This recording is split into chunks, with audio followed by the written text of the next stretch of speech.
Near dusk, my uncle suddenly started to get agitated.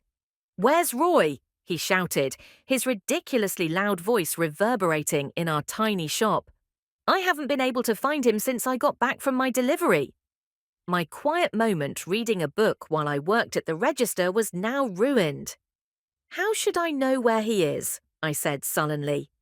As far as my uncle was concerned, it didn't matter if someone was trying to read, he had no problem striking up a conversation with them. The idea of leaving them alone never even entered into consideration. It was always fun spending time at the bookshop, only it was a shame that my uncle had to ruin it by being noisy like this.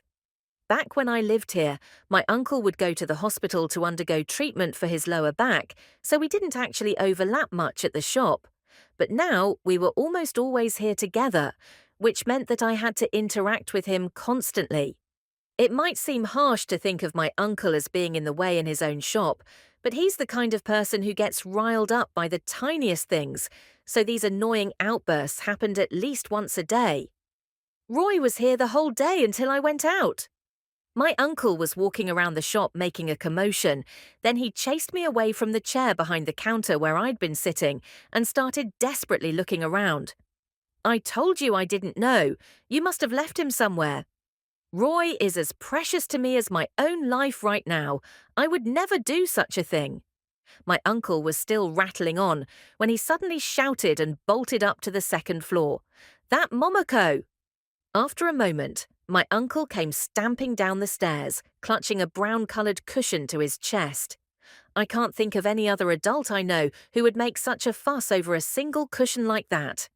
Recently, my uncle hadn't just been suffering from back pain, he'd also developed a case of hemorrhoids, which, according to him, made the long hours sitting in a chair absolute torture. Still, running a used bookshop means you spend the better part of the day sitting in a chair waiting for customers. It was going to be impossible for him to do his job in this condition. What saved him from his predicament was this: a cushion with a hole in the center, otherwise known as a donut pillow. The cushion was so good at easing the pain that my uncle had absolute faith in it. He said he couldn't just call it a cushion, that would be heartless. And because it was for his hemorrhoids, he started calling it Roy. He wasn't doing it to be funny. No, he was totally, absolutely, 100% serious. "Ooh, boy." My uncle placed Roy on his chair and then lowered himself onto it with the care you'd expect from a bomb squad in an action movie, which didn't stop him from grumbling and cursing Momoko's name. Apparently, while my uncle was out making deliveries, Momoko had left Roy drying on the veranda just before she went to the little restaurant to help out, which was why my uncle was now furious with her. "Well, it's good you found it, isn't it?" I felt obliged to ask. My uncle was catching his breath after his brush with danger. "It's tough getting older. All these little ailments pop up." "Stop talking like an old man." "I am an old man," my uncle said with a hangdog look on his face. "Uncle, you're still in your 40s, I said, exasperated. I wanted him to stay healthy forever and not let the whole hemorrhoids thing drag him down. "You're still young. You've got time. Old people are older than you." These hemorrhoids are hopeless. The only people who can understand the pain of hemorrhoids are the people who have them. My uncle spoke these words like he was reciting a maxim. I'm sure it must have been terrible. Any type of hemorrhoids come with a considerable amount of pain, but it was impossible to take what my uncle was saying as anything other than a joke. "That reminds me, should I get one ready for you?" "I'm fine, thanks. I don't have hemorrhoids at the moment," I replied brusquely. I was getting a little tired of him, and I decided not to pay him any more attention. Why would he be getting one ready for me? I had absolutely no idea what he was thinking. Did he plan on naming it Roy Jr.? This wasn't my uncle's only weird fixation or obsession. He had many others too. Every single one of them was annoying. For example, after his mid-40s, he started insisting that whenever they ate curry at home, it could only be the Vermont curry brand, and only the mild flavor. When Momoko inadvertently bought the medium-hot version, he spent the whole day pouting sullenly. According to Momoko, he became so irritating she wanted to give him a giant kick in the butt. I knew exactly how she felt. Anyway, we'd found Roy, so I assumed my uncle would quiet down a little. I let out a sigh and tried to go back to the world of my book. However, just as the thought crossed my mind, I saw an innocent smile appear on my uncle's face, and he sidled right up next to me with his chair. As incorrigible as ever, he couldn't resist poking his nose in again to interrupt me. "So, Takako," I said nothing. "What you reading?" "What? Come on, does it matter?" But whether I tried to ignore him or get angry, it had absolutely no effect on him. "Hey, is that Sakunosuke Oda?" He'd snuck a look at the copy of Sweet Beans for Two in my hand, nodded, and gave me a knowing look. "You like the book?" "I do. It's actually my second time reading it." "There. Are you satisfied now? I'm reading. Please don't interrupt." But naturally, my uncle made no attempt to listen. "Now, there's another writer with a tragic fate." My uncle's eyes narrowed like he was staring off into the distance as he went on in this earnest tone. "Ah, Takako, you like Sakunosuke Oda too, but I'm sure you don't know anything about his life yet. That's such a shame." At this point, it was already too late. I could tell how eager he was to tell me.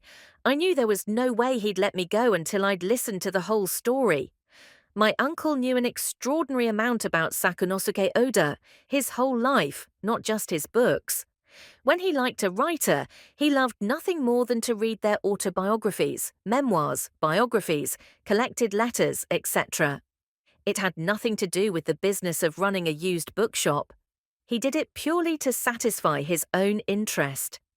One thing he loved about books was that they could tell him what kind of lives the writers led, how they lived, how they loved, and how they left this world. To me, there was something wonderful about that. However, my uncle really loved to make people listen to him, recount all this as if it was something he'd witnessed firsthand. That's how I ended up hearing about the lives of a lot of writers, people like Osamu Dazai, Takehiko Fukunaga, Haruo Sato. Of course, the lives of writers whose names now belong to history can be fascinating, but the time has to be right.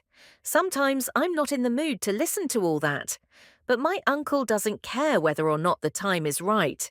Once the switch has been flipped, he gets a glimmer in his eyes back behind his glasses, and he talks and talks until he's had enough. I gave up and closed the book with a dramatic sigh, which had no impact on him at all. I'd lost my time to read. What can you do? In this case, I could only listen to what he wanted to tell me. Sakunosuke had a tragic fate. "That's right," he said. "You get a sense of that somehow from his style. A lot of his work is based on his experiences." He nodded deeply, perfectly satisfied now that I was showing interest in what he was saying. Then my uncle began to recount the events of Sakunosuke Oda's life with great enthusiasm. According to my uncle, Sakunosuke's life had been a series of hardships. He suffered from tuberculosis when he was a student, and his misfortunes piled up until he had to leave college. He fell passionately in love with a woman named Kazue, who worked at a cafe, and he set his sights on becoming a novelist, but his work failed to find recognition, and for a long time they lived a life of poverty, with all its daily hardships. But their suffering was not in vain. His books Vulgarity and Sweet Beans for Two finally won him the recognition he'd long sought. His writing career was on a roll, but a few years later his beloved wife, Kazue, fell ill and passed away. He had enough turmoil in his life to be the main character in a TV show. Having lost Kazue, Sakunosuke would often collapse in tears, regardless of what others might think. Kazue was the first person Sakunosuke had loved deeply, and the one who had loved him in return. Without her love to support him, Sakunosuke's life fell apart. His tuberculosis grew more and more serious. He must have sensed that death was near, because when Kazue was on her deathbed, he'd cried as he told her he would follow in a few years. In the time he had left, he searched for solace in alcohol and coffee, as well as in the arms of other women. He coughed up blood as he wrote his novels. My uncle told the story without a pause, as if he'd actually memorized the whole speech. You could say he had a talent for it. As I listened, I was now completely entranced by the story, hanging on my uncle's every word. In his later years, Sakunosuke was so exhausted both physically and spiritually that he started taking methamphetamines to help him go on writing novels. His illness was so advanced that without them, he couldn't even hold a pen. His body had given out. And methamphetamines are a kind of stimulant, right? It's hard to imagine now, but at the time it was easy to buy them at the drugstore. He'd inject them and work on his novel for days without sleeping. Yikes! That truly is hard to imagine now. Such a heartbreaking story, I thought, no matter how much times have changed. And he's not the only one. There were a lot of writers who regularly used methamphetamines. It was fairly well known, for example, that Ango Sakaguchi was a meth head. A meth head! The word somehow sounded kind of cute, but it actually meant someone addicted to methamphetamines. I heard myself say, yikes, again. It's a terrible story, he said, shaking his head woefully. But Kazue always remained in his heart. One of his masterpieces is the story of a man driven to despair by the death of his wife, who ends up taking money from his company and betting like a madman on whatever horse is in the #1 gate at the racetrack. The sole reason he's doing this is because his dead wife's name, Kazue, is written with the character for 1. We can't know for certain what Sakunosuke was thinking when he wrote the story, but there's no doubt it's connected to his intense feelings for Kazue, whose name, after all, begins with the same character. Yeah, it seems undeniable. I have a weakness for stories like this. Just imagining what happened left me feeling somber. Even when he was dependent on drugs, even when he was coughing up blood, he went on writing novels. And when he had a massive lung hemorrhage and was taken to the hospital, he went on a rampage, demanding to be released because he needed to write. But later on, he ended up collapsing at the inn where he was living, and this time he didn't recover. He died in 1947 at the young age of 33. 33? If he'd been healthy, he could have written so many more books, I said, overcome by a sense of loss. I wonder what he would have written if he'd lived longer. But you could also say that he was able to write the novels he did precisely because he lived such a short time, and because death was always on his mind, as he burned through what remained of his life. He had that monstrous tenacity. When you think about it, there are lots of writers who had short lives. I suspect that they were able to write such amazing books because their lives were so short. Sakunosuke Oda didn't write many books, but he left behind some wonderful short stories. Whether that was for better or worse, we can't say. The only way to find out is to ask Sakunosuke in heaven. My uncle looked deeply moved as he spoke these words, with his butt resting on the donut-shaped cushion. "Is that right?" I mumbled.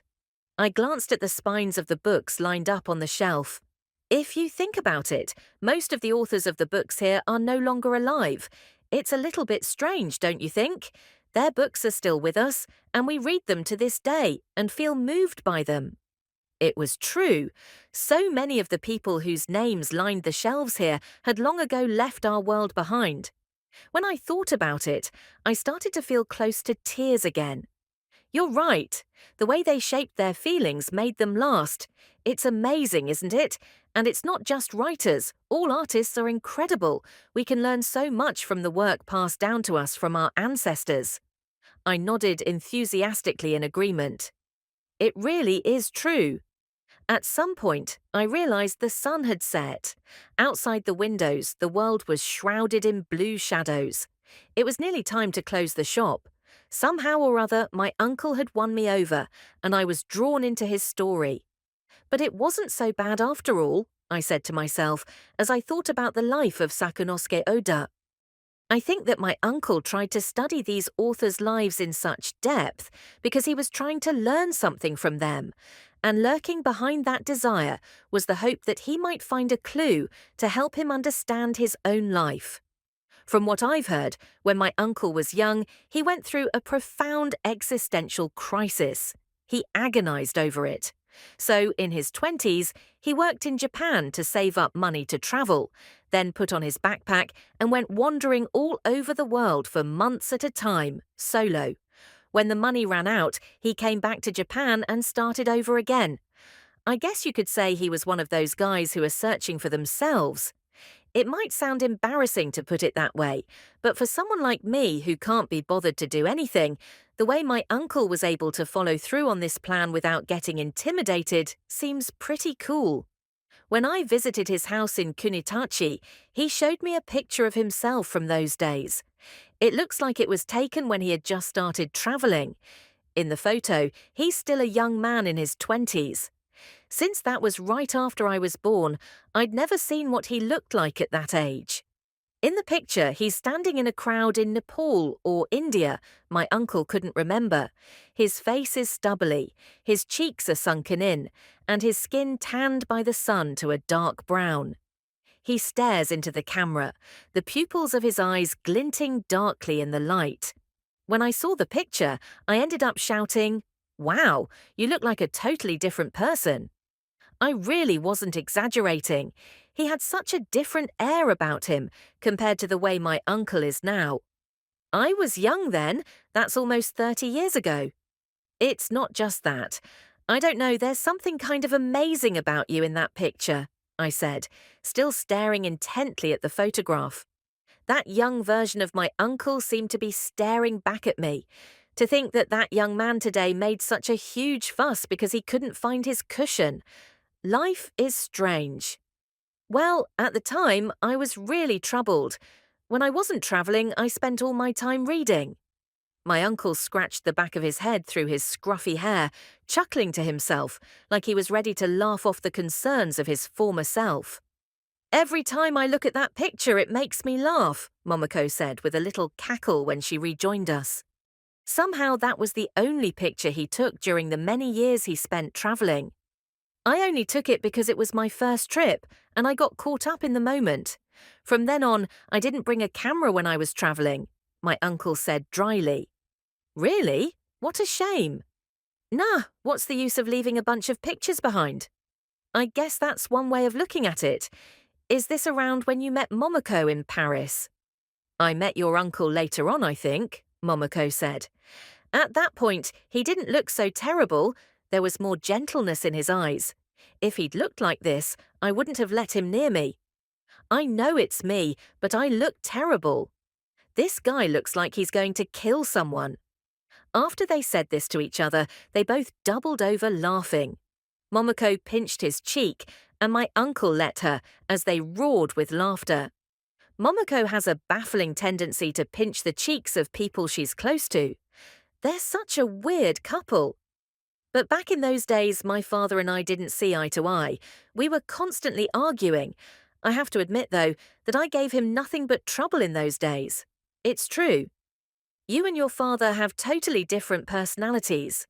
Definitely, totally different. My grandfather was a stern man. He hardly said a word and never uttered a joke.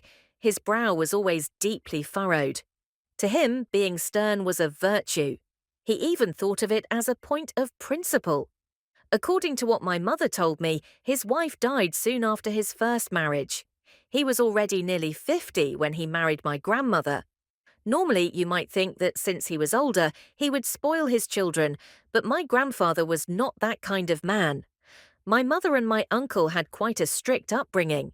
My grandfather stuck to his principles when it came to running the bookshop too. He was absolutely uncompromising in his approach to the business. They said he even used to chase away customers who had only come to browse. It was the complete opposite of my uncle's approach. But you ended up being the one who took over from Grandpa. Strange, isn't it? I hope he's not rolling over in his grave, my uncle joked. I'm sure he's out of his mind with rage. He's thinking, that kid doesn't know the first thing about running a used bookshop. He's making so much noise he's driving everyone around him crazy, Momoko said, and the two of them laughed their heads off. There was no need to worry, though. My uncle's personality might be the exact opposite of my grandfather's, but when it came to the important stuff, they were the same. That was for certain. I gazed again at the photograph of my uncle on the desk. The person in that photo was a complete stranger to me. That glint in his eyes could have been anger or doubt or some vague sadness. I gave a silent message to the younger version of my uncle in the picture. It's okay. You're going to meet nice people. You won't have to be so sad anymore. Even if you suffer from back pain and hemorrhoids, you'll be beloved as the owner of a bookshop, so you don't have to worry anymore.